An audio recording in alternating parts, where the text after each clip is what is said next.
বাসে, ট্রেনে, লঞ্চে বিনা ভাড়ায় প্রতিবন্ধী ব্যক্তিদের যাতায়াতের বিধান করা হবে। শারীরিক বা মানসিক প্রতিবন্ধকতা যেন সুস্থ থাকার অন্তরায় না হয়। বিসমিল্লাহির রহমানির রহিম।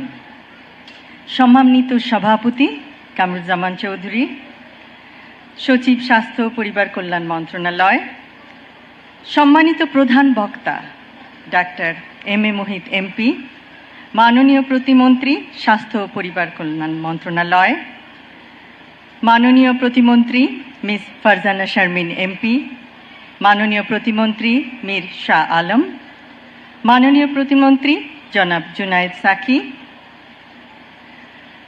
সম্মানিত অধ্যাপক প্রভাত চন্দ্র দাস, সম্মানিত ডাক্তার জিয়াউদ্দিন হায়দার, বিশিষ্ট চিকিৎসকগণ ও স্বাস্থ্য মন্ত্রণালয়ের কর্মকর্তা ও কর্মীগণ, ঢাকা উত্তরের প্রশাসক, ঊর্ধ্বতন সেনা কর্মকর্তাবৃন্দ, সম্মানিত উন্নয়ন সহযোগী সংস্থার প্রতিনিধিবৃন্দ, আমার প্রিয় ও সম্মানিত কড়াইল এলাকার অধিবাসী এবং আমার স্নেহের শিশু কিশোররা, আসসালামু আলাইকুম। পরম শ্রদ্ধাভরে স্মরণ করছি শহীদ রাষ্ট্রপতি জিয়াউর রহমান এবং আপসহীন দেশনেত্রী বেগম খালেদা জিয়াকে।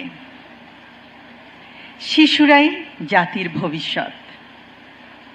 কোনো প্রতিবন্ধিতা যেন শিশু কিশোরদের যোগ্য নাগরিক হিসেবে গড়ে ওঠার ক্ষেত্রে প্রতিবন্ধকতা না হয়, সেই লক্ষ্যে আজ কড়াইলে শিশু স্বর্গ প্রকল্পের আরম্ভ। আমি এই প্রকল্পের উদ্বোধনী ঘোষণা করছি। বর্তমান সময়ে বিজ্ঞানের সহায়তায় প্রয়োজন সঠিক ও সময়োপযোগী সহযোগিতা।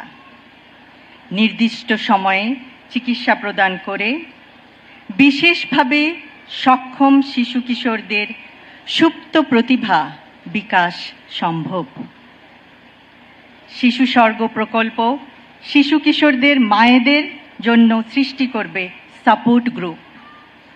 আত্মবিশ্বাসী পারবে বিষণ্ণতার অন্ধকার থেকে মা ও শিশুকে উজ্জ্বল স্বাবলম্বী ভবিষ্যতের দিকে এগিয়ে নিতে। প্রতিবন্ধী বান্ধব জাতীয় নাগরিক সেবা গঠনের প্রয়াস। আমরা কিছুক্ষণ আগেই শুনলাম, বাসে, ট্রেনে, লঞ্চে বিনা ভাড়ায় প্রতিবন্ধী ব্যক্তিদের যাতায়াতের বিধান করা হবে।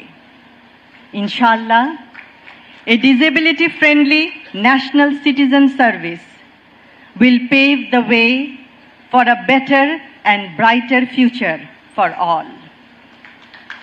শারীরিক বা মানসিক প্রতিবন্ধকতা যেন সুস্থ থাকার অন্তরায় না হয়, নিশ্চিত করতে হবে সবখানে তাদের সহজ প্রবেশাধিকার এবং মর্যাদা। সবশেষে আমি শিশু স্বর্গ প্রকল্পের সাথে জড়িত সকল সদস্যকে জানাই আমার আন্তরিক ধন্যবাদ।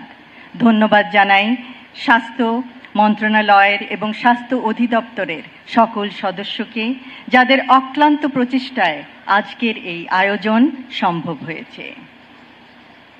আমরা আশা করব প্রতিটি শিশু, সে বিশেষভাবে সক্ষমতা লাভ করলেও সে হবে তার পরিবারের জন্য, সমাজের জন্য, দেশের জন্য অনুকরণীয়, অনুসরণীয় এবং অনুপ্রেরণা দিবে সবাইকে।